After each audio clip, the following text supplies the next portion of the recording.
The mission objective was for the Israeli aircraft based in the Sinai to fly 650 miles across enemy country and destroy the nuclear plant, only days before it became operational, depriving the Iraqis of the ability to produce atomic weapons. The most direct route would ordinarily have been the obvious choice, but Israel is a nation surrounded by its enemies, and Arab radar stations, especially near the Jordanian border, would detect aircraft approaching from the west.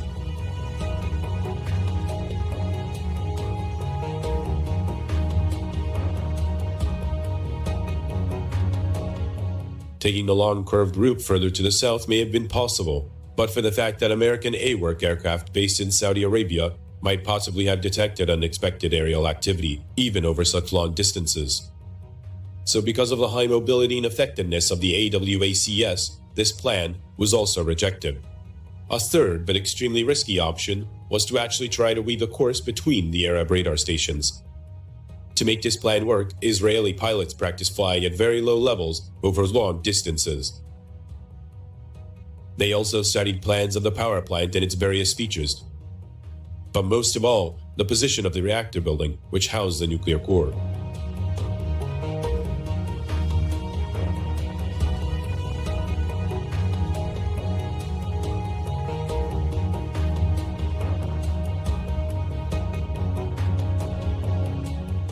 Ever since the raid took place, a question has remained about the type of weapon that the IAF used. Because, when they did strike, it was with such accuracy that some observers believe they used laser-guided bombs, similar to this type developed by the United States. You can see right here from this test how the bomb constantly adjusts itself in flight until it finds its target. Israel is thought to have developed its own guided bombs, but still, it insists that to this day it only used conventional 2,000-pound iron bombs, and that the incredible precision is due to the F-16 and a constant training of their pilots.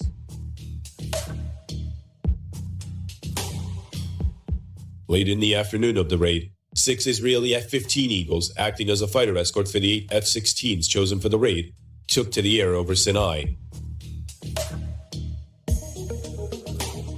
Flying low, they skirted the southern tip of Jordan, keeping total radio silence, and relying entirely upon their training and sheer courage as they flew at hilltop altitude. It has been suggested that at one point the mission was actually challenged by Arab ground control, and that by speaking in Arabic, an Israeli pilot convinced the radar operator that was actually a Jordanian training flight. Another report suggests that at one stage some of the Israelis climbed and grouped up their planes so tightly that on ground radar they looked like one civil airliner. It has also been thought that at least one of the F-16s was a two-seat B model, which carried a cameraman to record the attack.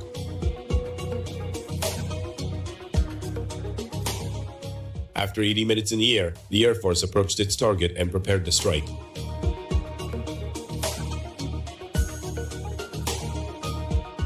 The F-15s peeled off to give fighter cover should it be needed, and the F-16s climbed before diving to the attack.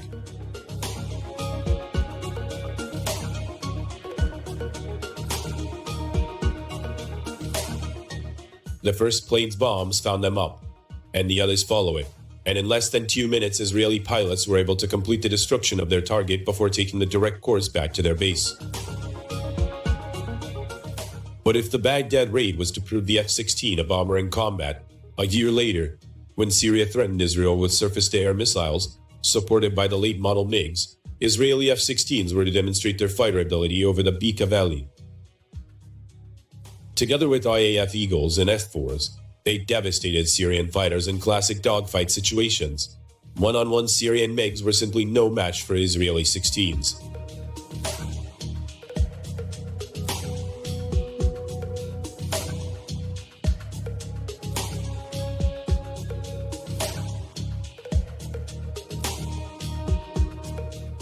Either in the IAF in the Middle East, or with the US Air Force, flying from bases at home or abroad, or in the hands of other NATO pilots, the Fighting Falcon has proved itself in vigorous exercise and in actual combat.